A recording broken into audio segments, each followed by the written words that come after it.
గీ summer ఏందో కానీ ఇంట్లో పండ్లు మట్టికి మస్తు కొత్తండాయి.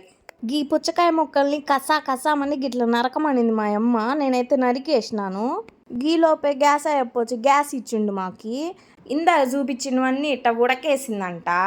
ఎట్ట ఉడకబెట్టింది, ఎంతసేపు ఉడకబెట్టిందని నన్నైతే క్వశ్చన్లు అడగబాకండి. మా అమ్మ సీపురు గట్ట తిప్పి మరి కొట్టిద్ది. మీకు నచ్చినంతసేపు వచ్చినంతసేపు గ్యాస్ ఉన్నంతసేపు ఉడకేయండి, ఎంతలో గట్ట రానియండి.